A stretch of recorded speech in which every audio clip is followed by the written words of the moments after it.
first, I just want to welcome everyone here to our family forum. It's exciting to be thinking about the school year starting again, and we just welcome our families. And if any of our students were able to come, we welcome you also. We will be offering some student forums too. That was a suggestion made to us recently, and that's a great idea.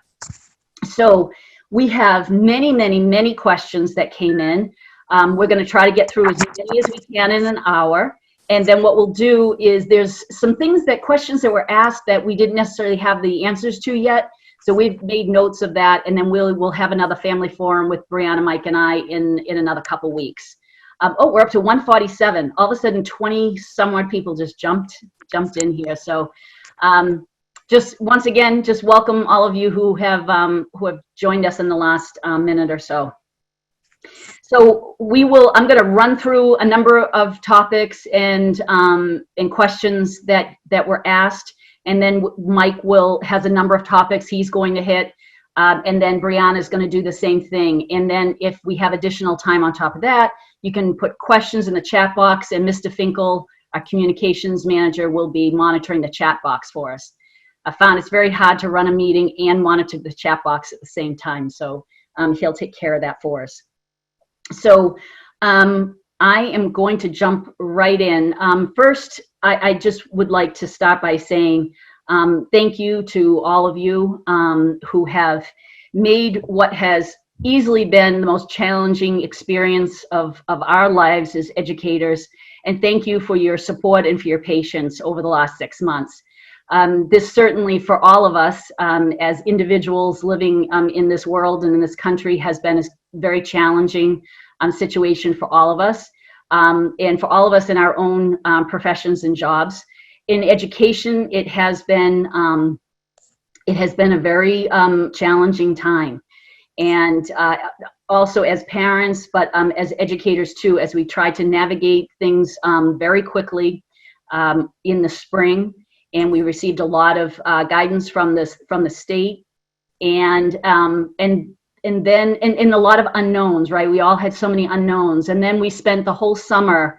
We had a committee of about 67 individuals that came together and worked on a plan that was specific and individual for AMSA.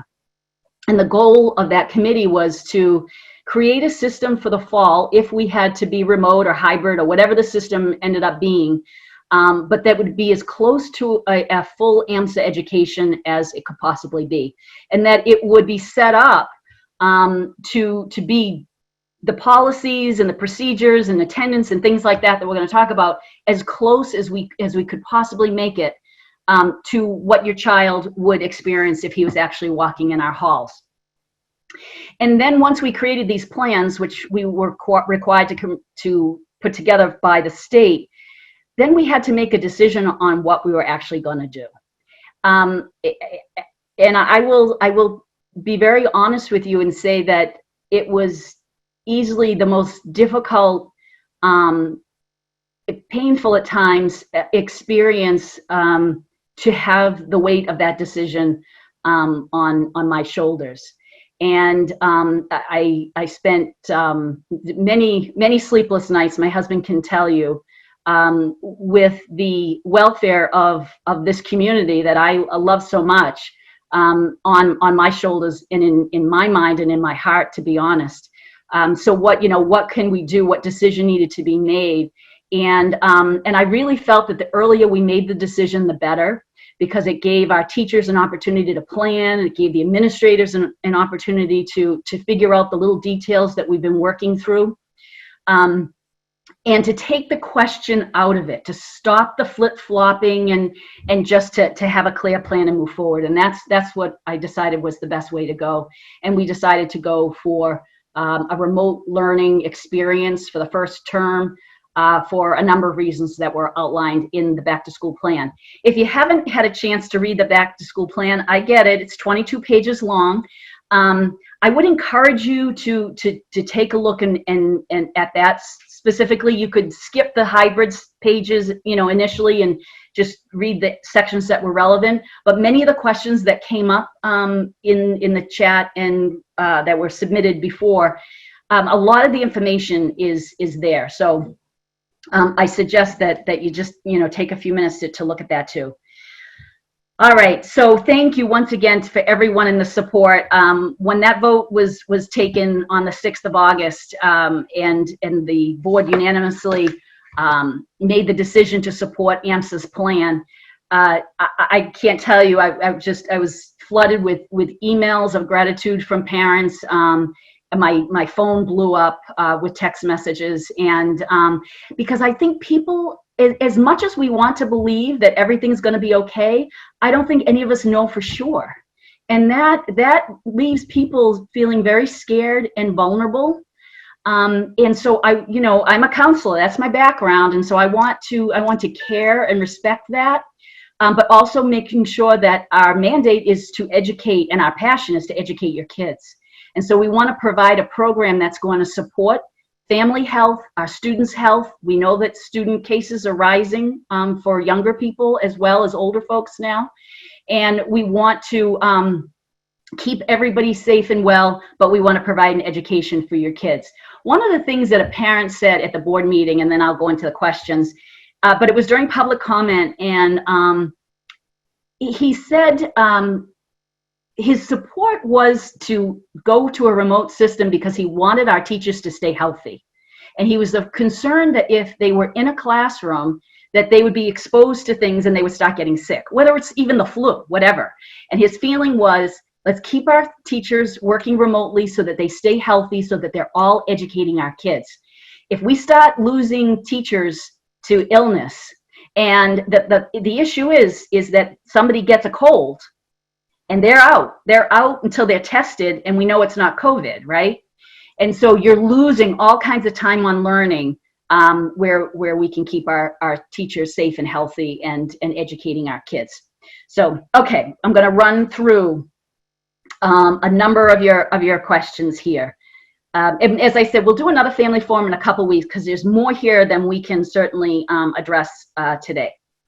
First of all, to all of our new 6th grade parents and new parents, welcome to AMSA. We're so happy to have you as part of our community. I really do think of AMSA as a big community, and we really are happy to have you here. It's a very special place. We will have a 6th grade and new student parent family forum also. So if we don't hit all of the questions that a new 6th grade parent may have, we'll do something separately for you also. Okay, so questions, the number of things that came up was around science classes, lab, CAD, research, and how are we going to handle those programs that really lend themselves to hands-on work. And my only answer there for you at the moment is that I'm meeting with Scott tomorrow. And that's Dr. Giray, and he is the head of our science and CS programs. And so Scott and I will be meeting tomorrow, and we will spend some time talking about what does that look like for the fall. And so we'll have more information for you in 2 weeks when we meet again. Questions around art supplies. There's some conversations happening around putting art supply kits and things together. Also, keeping in mind that our back to school plan was approved on August 6th.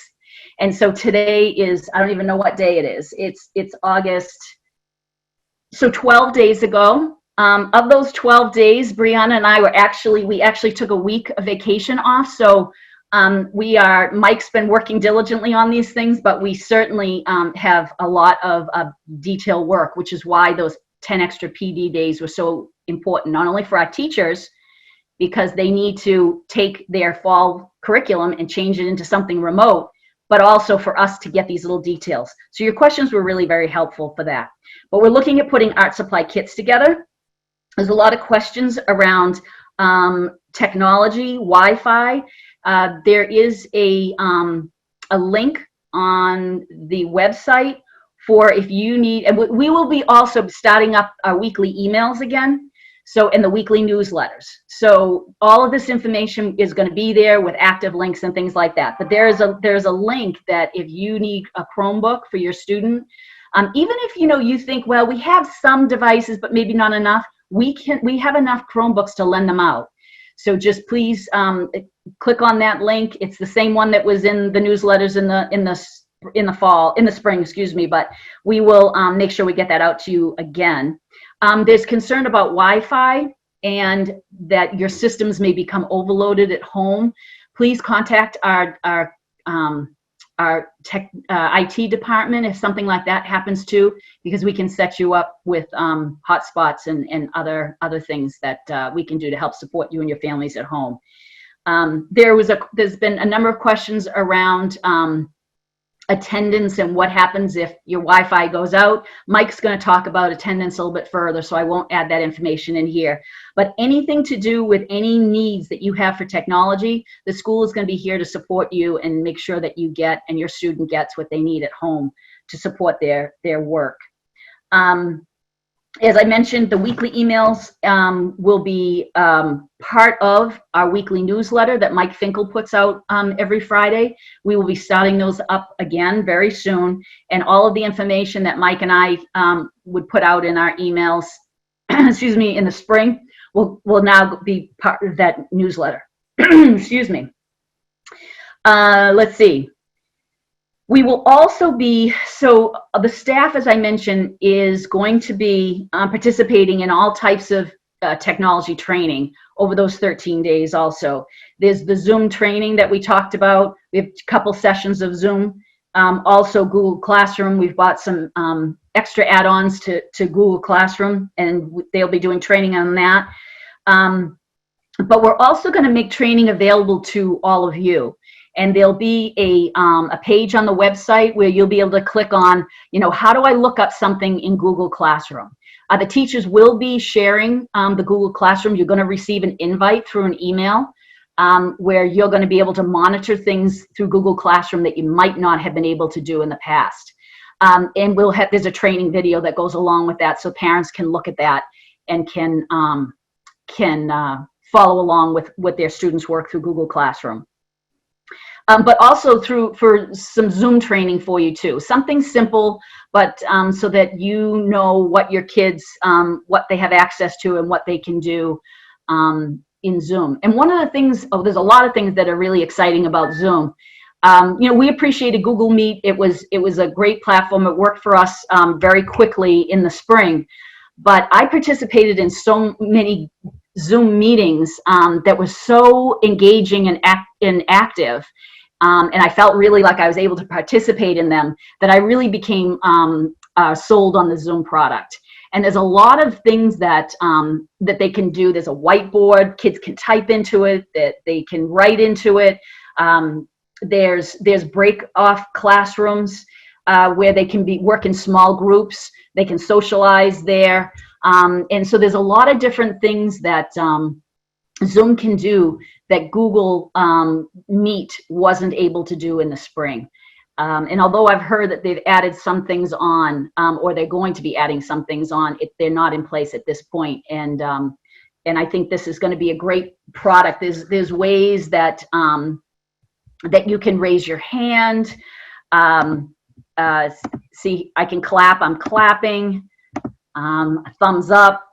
So, there's questions that the teachers can put in there and take surveys to make sure that the kids are interacting, that they're involved in the lesson. So we're excited about that. And you'll receive some links to training for that yourselves.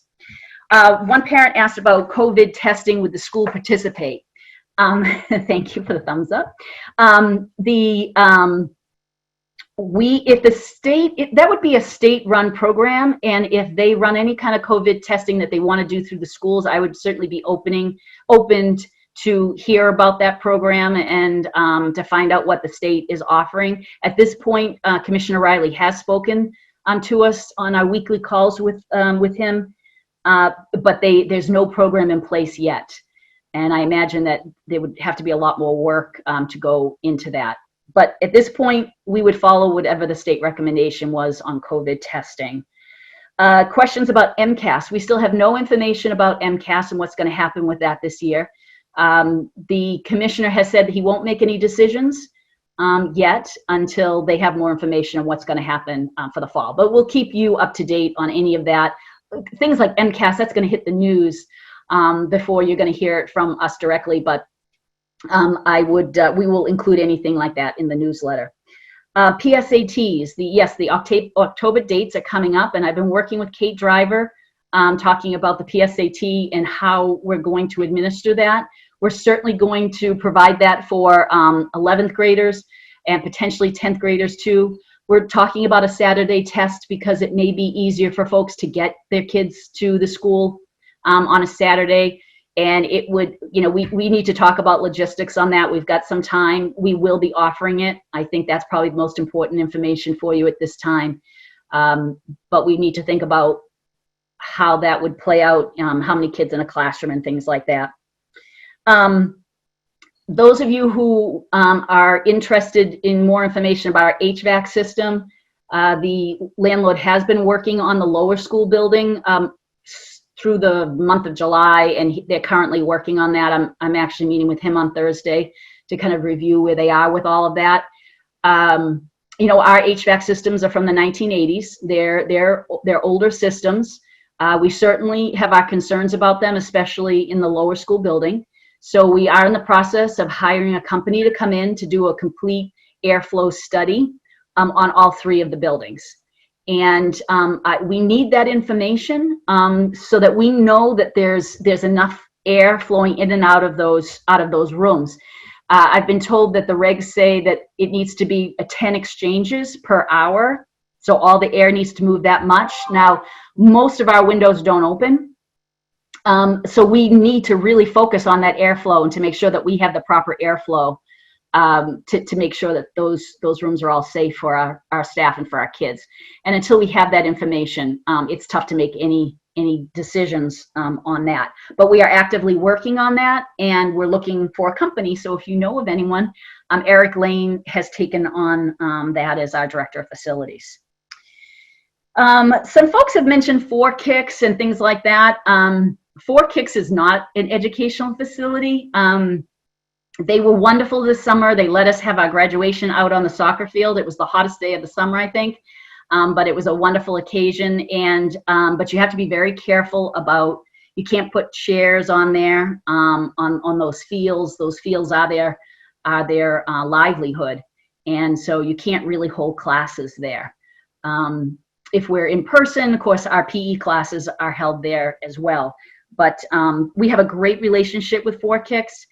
But they're not a place that we're going to be able to expand into for, let's say, a history class or something like that.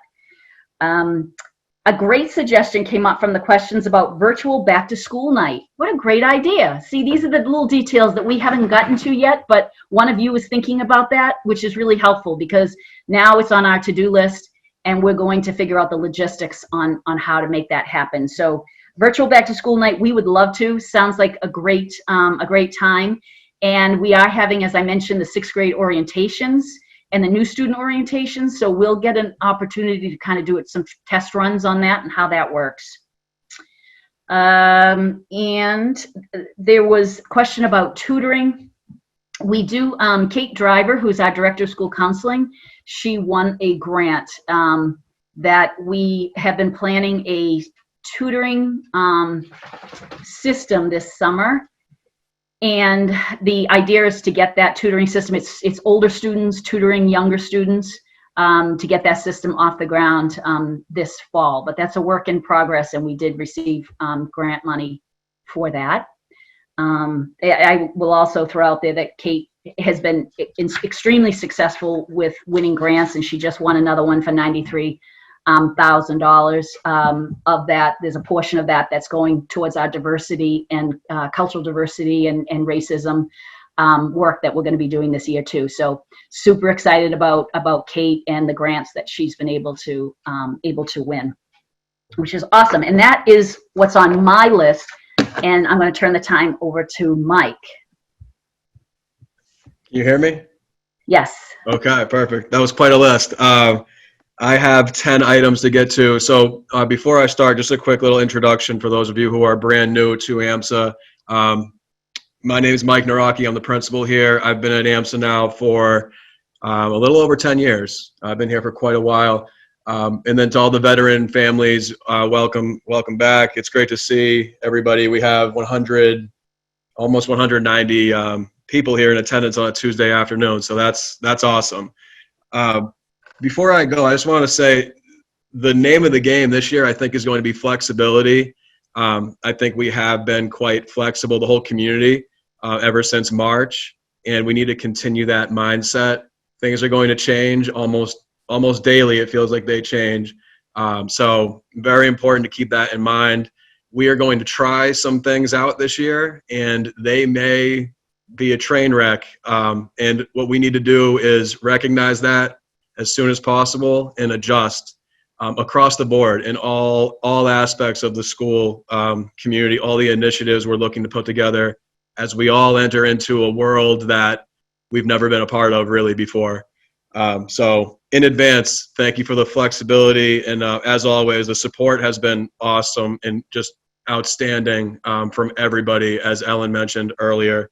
I feel very comfortable and confident going into this year in this community. I think we have a very strong community, strong staff, highly intelligent staff.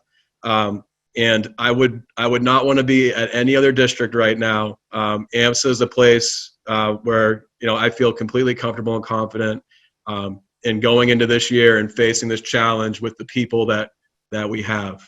So I just wanted to mention that before I start. I'm looking at my list here. I have 10 items, and it's 1:24. So I know we are limited in time. I will try and get through these in a concise manner. Number one, so these are all questions that were asked. I just put them into a general category here. First topic on my list is attendance. So Ellen did mention this at the board meeting on August 6th at the special meeting where we held the vote on going to remote learning. Attendance expectations will remain as they were prior to COVID, our traditional attendance system. It is outlined in the student parent handbook. Our handbook from last school year is on our website right now under student life. You could review all of our policies in there, but specifically, I think the attendance expectations and policies start around page 20, I believe, but it's clearly marked on there under the attendance heading. And we did not make, the new handbook will be coming out very soon. We did not make any major adjustments, so you can pretty much follow along with what it says in the handbook. So we expect all of our students to be in class every day. If there is an illness or something along those lines where a student can't make it to school, we'll have our absentee line open as usual. We will have one of our receptionists, or I believe two of our receptionists actually, will be on campus each day to go through the phone, the voicemail box, and to accurately report or record our attendance each day. We will also be taking period attendance every period of the day, as we do during our normal school year. So students who are in attendance during first period and then second period they don't show, we'll pick that up. And phone calls will be made, to the teacher, and of course we'll try and reach out to the family to locate a student who was present earlier on in the day, but is not present in a particular class. There was a question about, I think there was something about dentist appointments or medical appointments and things like that are scheduled during the school day. We, of course, always encourage families to do their best to schedule appointments outside of school hours, but I know firsthand that is not an easy thing to do. So if there are appointments, we ask that we usually, under normal circumstances, when we were in person, sometimes parents would show up to school, go to the front desk and say, I need to dismiss my son or daughter for a dentist appointment. And we would find the information out right there in the middle of the day. We will come out with some guidance on this, but we will be asking, our deans of students are working on touching up some of the guidance and expectations for attendance. But for an example like that, it would be ideal if the parent can notify us of appointments as early as possible and call into the attendance line to let us know if there's a medical appointment or something like that. If there's a power outage or student loses connection during class time, we ask that, of course, the student, attempt to, stay patient, don't panic, try and log back in. For a power outage, that would be very difficult. You need to wait until the power comes back on. But if there's a lost connection, we're going to ask the students and or parents to reach out to that teacher as soon as they can. If there's another device available at home, like if, for instance, if a student's on a Chromebook or a laptop and that loses connection, loses battery suddenly, unexpectedly, if there is another device available to try and jump back into class as soon as possible, or at least communicate with the teacher as soon as you can to let them know about the lost connection. And, the teacher and when necessary, the dean of students will follow up with the student and or parents, guardians on that. So again, we'll come out with some more guidance on that, on the ins and outs of how attendance will look specifically in the remote world. But I guess the grand theme here is that the expectations for the most part overall will remain the same. We expect students to be in all of their classes each and every day, unless, of course, there's an excused reason for it. Next, there were some questions about uniforms. We are not going to require that students wear their uniforms during the remote learning phase. I can't imagine a situation. Some of those questions were of course, very valid, but I was sort of smiling thinking about conducting uniform checks in a remote world. It would just be too much time and just not something that's realistic and not something that we're expecting. So as far as uniforms go, that will not be a requirement during the remote time. The deans of students are working on a brief statement that you should see over the next couple of weeks, just regarding appropriate dress and attire when a student is on a remote call. We do want to send that message out, make that clear that they should be, students should be dressed appropriately during class when they're on camera. Book returns, many questions about textbook returns. We have the dates right now, tentatively September 1st and September 2nd, and there'll be much more information and alerts going out to you about this, but it looks like September 1st and September 2nd will be a two-day phase where we will be retrieving textbooks from students on campus here.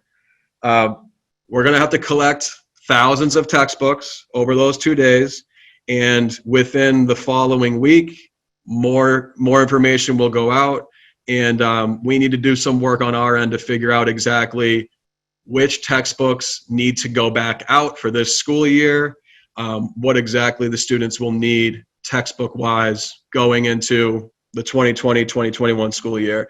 We will be working with the department chairs on that.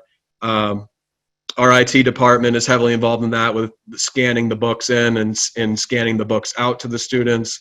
Lynn McCluskey, one of our master administrative assistants, is also working with the IT department in our facilities, and they'll work in conjunction with many other folks, many other staff, to make sure that process takes place as in a smooth manner, or as smoothly as possible. So please stay tuned for that. Again, the tentative dates right now, September 1st and September 2nd.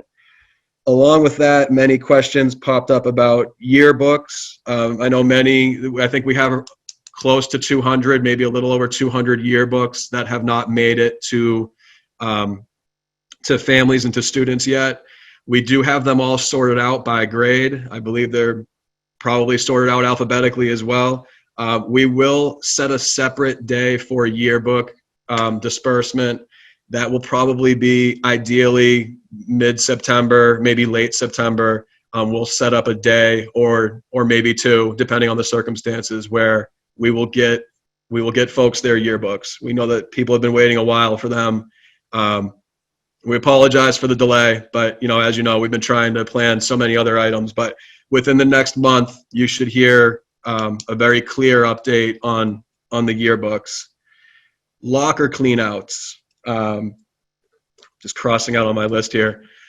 Locker cleanouts. We did open the campus back in March and in April, I believe. We had 2 different days where we invited students to come onto campus and retrieve items from their lockers or sort of clean out their lockers and get things that they need for our remote learning last spring. We also know, I think it's safe to say that many of our seniors last year, traditionally juniors and seniors, rarely use their lockers. So we're hoping that lockers, for the most part, are empty or have minimal items in them. But what we're going to do with locker cleanouts, our receptionists, our team of receptionists, and I think some other staff members will be assisting them. They're going to go into each locker. So we have the master list of all the students' names, their locker numbers. We're going to go into the lockers, have a bag for each student where there are items in a locker. They'll bag and tag the locker items. So they'll take the items out of the locker, put into a bag, tag it with the students' names, and whatever is in the lockers, those items will be handed out to the families and to the students during the textbook return process. So the locker cleanouts will be done sort of locally here by our staff, and we will have bags with the students' names attached to hand back to families and students. So please keep that in mind. We will be taking care of that for you. What else do we have here? I'm about halfway through. I'll try. So there was a question about opting out to remote learning, even if we do go hybrid, or we do go back. If we were to go back fully in person, which we know under the guidelines right now would not be possible. For this school year, as of right now, a family can opt to a full remote schedule if we do go hybrid. So please keep that in mind. There were some questions about students who had some underlying conditions and how that would be treated if we were to go to a hybrid model. Would we honor them with the or allow them to opt into a remote only system? And the answer is yes. So please keep that in mind. And if we do end up going hybrid at some point, we go back in person in one way, shape, or form, we'll of course, have a whole new set of information to go out to the community regarding that process. Which leads me to another question that popped up about, I think someone asked pretty much, is there a realistic possibility that we could go hybrid this year? The answer to that is yes. It depends on, the health data, what's going on out there with the virus. We're monitoring this very closely each and every day. I know Ellen sure is. I think she has like an app on her phone that tracks all the stats. I'm not that in depth because sometimes the data and all the numbers just drives me a little crazy. But I certainly keep tabs on a daily or every other day basis. But we have people here who are paying close attention. We could certainly go hybrid at some point or have some sort of in-person learning environment take place. So I just wanted to answer that. It could be a possibility. We know that we can fit. We measured all of our classrooms. We measured out our cafeterias, given the distancing guidelines. We prepared our campus with hand sanitizer dispensers all throughout. We added so many of them throughout each classroom and in the hallways. We know that we can do it logistically. It's just a matter of time to see how everything shapes up in the future. Yeah, and just jump in, Mike. Yeah. In the HVAC, we need that study back on the airflow. Yep. There was another question that popped up, and I'm sorry that these topics sort of jump around, but that's we received many questions, so we're trying to answer everything that came in to the best of our ability here. So kind of switching gears here, a question popped up about how will teachers assess that their students are actually learning the material? So as Ellen mentioned, we're going to be going through 13 days for our veteran teachers, 13 days, and new teachers come in 2 days early. So 15 total days of professional development and training. Part of that will have to do with the Google Suite training, Zoom training, Nearpod training is another application another program we are implementing. So we're also going to hold workshops on how to engage students, how to facilitate group instruction, small group instructions, boost overall engagement in the classroom, student participation. We're going to be covering these topics as much as possible, as well as delivering or administering assessments that are effective, that are ideally cheat proof, to uphold the academic integrity that we preach here. We're going to be going through all of that, and through that process, our teachers, 100% confidence. We know how great our teachers are. We know that this is new for everyone, but I think we're all very confident that we are going to put the training in place, and it will be a work in progress throughout the year. But our teachers will be, I believe, more than ready to assess whether the students are learning or not based on all the software, all the programs that we're implementing. And if we do need to touch things up and we need to find improvements and revise, then like I said, we're going to recognize those issues and we'll address them right away. But I ask that the parents please have confidence in that. We have an unbelievable staff that are highly intelligent and will be ready for that challenge to make sure that everybody's learning and to monitor students learning during this time. Student forums. A great question came up from one of our Board of Trustee members, actually asked this question to me yesterday. We're going to hold a general lower school and upper school student forum for each building level there. So we'll have a lower school student open forum where they can speak with myself, Ellen, Brianna. I'm thinking maybe we could invite some other staff members there, other administrators, to speak to the students prior to the school year starting.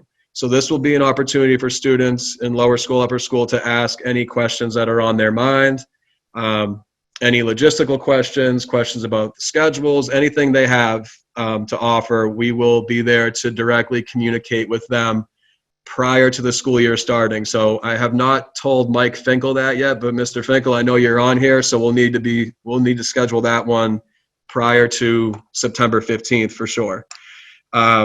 And also during the school year, we traditionally, in person, under normal circumstances, we always have student class meetings. We call them class meetings. They're individual grade level student meetings. Usually they take place in the first week of the school year.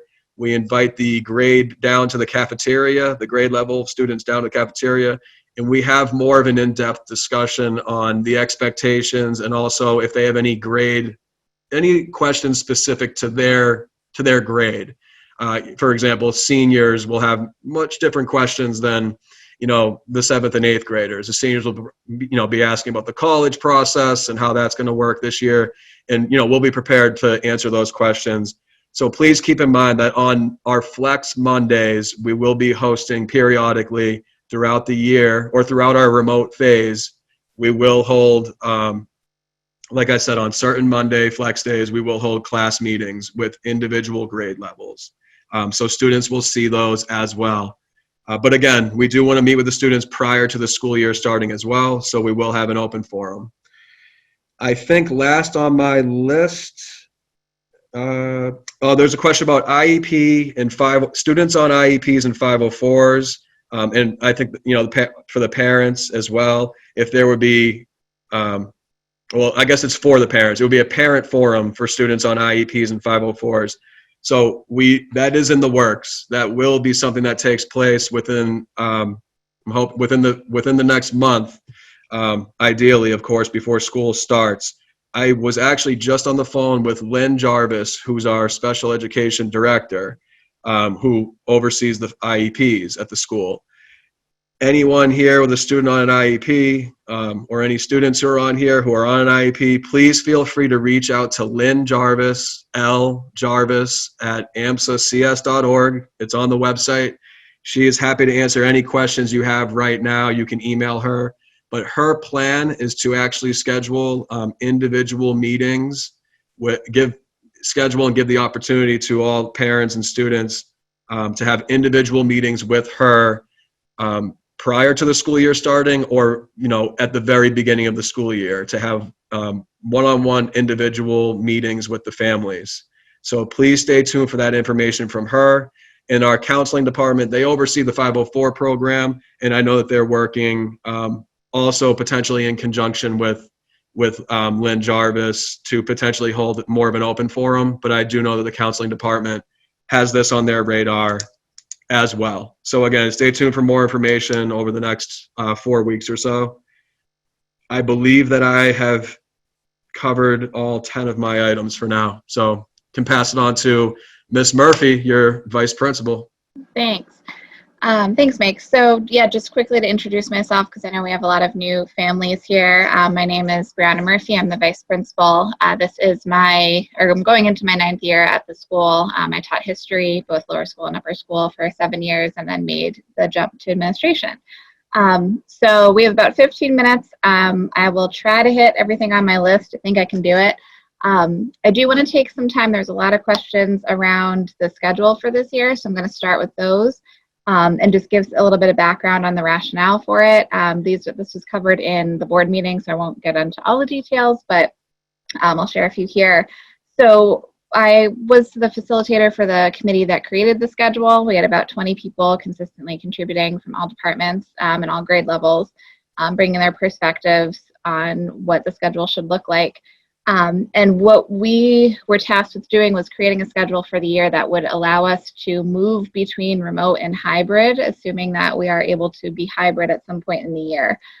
Because of that, a block schedule seemed to be the best option for a few different reasons. One of those was to reduce transition times in school, because we want to limit as many times as students are interacting with each other and passing the halls as we can. I think there's also something to be said about having fewer transitions remotely as well. I think of any younger student, 6th or 7th grade, navigating 8 different check-ins, moving from one class to another within a 5-minute span. I think there's some parts of the block schedule that will facilitate a little bit of an easier time for the younger students, and really for everyone, and not having to shift their brain, so rapidly by just clicking from one meeting and going into the next.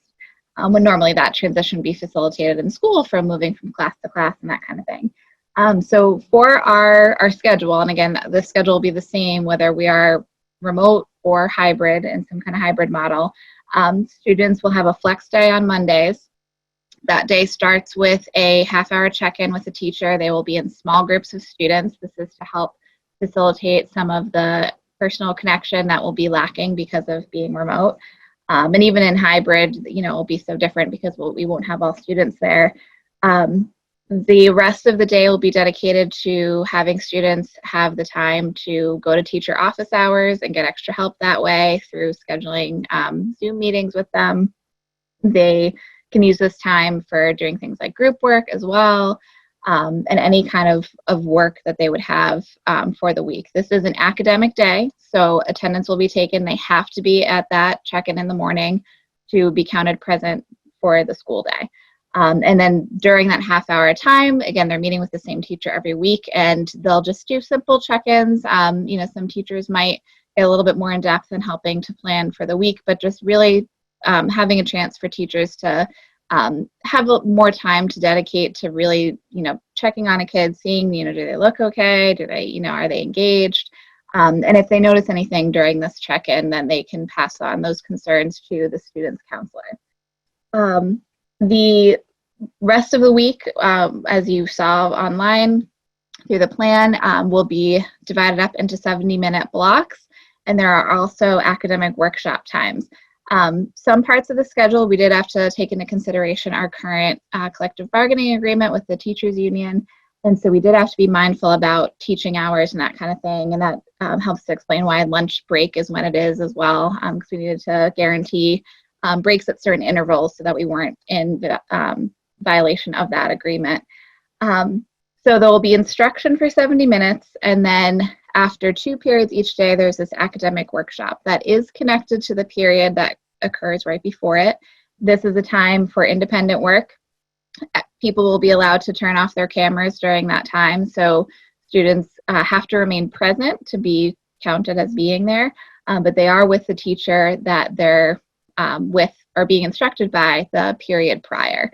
And then they'll have a 15-minute break between academic workshop and their next period. And then that same kind of pattern repeats later on in the day. We do have a blue week and an orange week, so the order of classes will be reversed the following week. So every period does benefit from that academic workshop time at some point within the 2-week rotation. Okay, so looking at my other things on my list here. So I think that hits everything on the schedule for now. Lower school students will still have advisory during their DS block as they've had for grades 6, 7, and 8. We won't have so much of a structured advisory during that check-in, but again, we encourage students if they're struggling with staying organized or planning out their week to use that Monday morning check-in as a time to ask for some help on that, or they can use their counselor as a resource as well. We are going to still have 6th grade orientation. It will be done remotely. It will look different than years past because we can't be in person. A big part of orientation is normally moving through their schedule, but there will be a time during orientation for them to meet their teachers for the year and get set up on Plus Portals and Google Classroom and get their email. So that will all happen on that day. They might even have access to their email the week before. We're trying to see if that's possible to do. We did have a question about study halls. We're still reviewing exactly what we want that to look like in terms of whether do the students have to keep their camera on, do they have to actually be logged in. Those are all things that we're discussing and ironing out. Senior privileges as it relates to study halls is another thing that we're discussing too. So there will be clearer guidelines on that within the next week or so. There were a few questions on supply lists as well. We will revise those and have them updated by the end of next week. These are pretty consistently done for 6th through 8th grade. In the high school, we don't give one, grade-specific supply list because there's so many classes that have a lot of different expectations around supplies. In our PE and health classes, because it is a 70-minute block, there's some room to do some work around kind of more targeted health lessons and mindfulness as well. I know that the PE and health teachers have already been talking about ways that they can use this extended time with students and make that period very meaningful for students during the week and during their class time in this remote setting. And there was a few questions about extracurriculars. We are definitely encouraging club advisors to consider running their clubs remotely.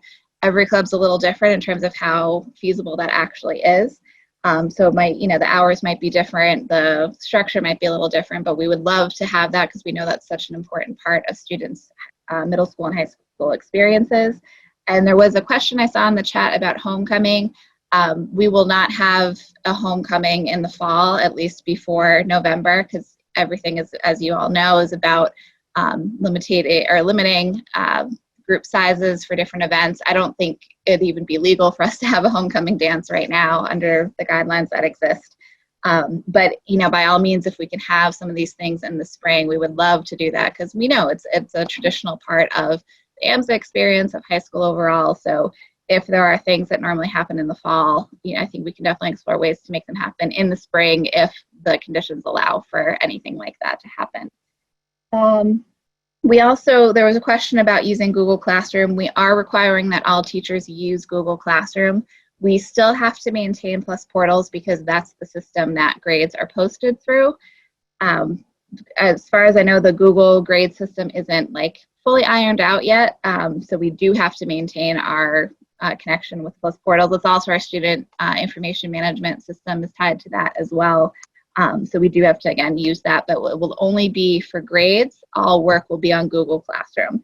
And we are encouraging all parents to accept the Guardian access that teachers will invite you to have, because that will allow you to access your students' Google Classroom and see all updates there. And Zoom will be the program that's used for video conferencing, kind of connected to that. We are requiring that students keep their camera on this time around. We didn't require that in the spring. That way we know that students are more engaged. However, if there are any concerns about that, whether it's camera access or anything else that a student might have that would limit them from keeping the camera on, we encourage you to reach out to the teacher or to the counselor so we can work on that. And I think that's it with 7 minutes left. I know I talked kind of quickly, but I believe that was everything on my schedule. Thank you, Brianna. That's wonderful. Both of you did a great job. A couple quick questions that I've seen that have popped up. Sixth grade planners, not sure. That's something we'll have to check into. Mike Finkel is going to print out all the questions that are in the chat for us so that we can then follow up. Wise Plus portal's locked. It just switched over into the new scheduling year, actually this week. And so I believe that our database manager was just updating some things in the student information system, and then they will unlock Plus portal very, very shortly. Are we concerned about screen time? Yes. I'm concerned about my own screen time and the adult screen time and your kids' screen time and your screen time that you're all spending at work too. It is outrageous, but there are days that I have been on these screens 10 to 14, 16 hours a day. And it's just, it's outrageous for all of us as human beings to live this way, but here we are. So yes, we're very concerned about screen time for the kids. The teachers will give breaks. The 70 minutes is long. We know that. We'll make sure, especially for the younger guys, that they get breaks and maybe they're able to stand up and do jumping jacks in the middle just to kind of get their blood moving. The thing is that this is the only way we can teach them, right? And we want to teach them. And so then you're starting to weigh things of keeping them healthy until we know what's happening in the state once school's open, and screen time. And I have to go for these X number of weeks that the health and safety of everyone in our community and screen time, we're going to have to balance it, and it's going to have to be the screen time because it's the only way that we have access to your kids and we can educate them. That is our primary responsibility to them and to you, is to educate your kids and to have them ready for the next steps in their lives. But we also want to keep everybody, safe at the same time. I'm very, very committed, as Mike said, to watching all the data, to really, keeping my fingers in the middle of all of this, of everything that's happening with Commissioner Riley. He just called this afternoon, another phone call for tomorrow. I don't know what he'll say.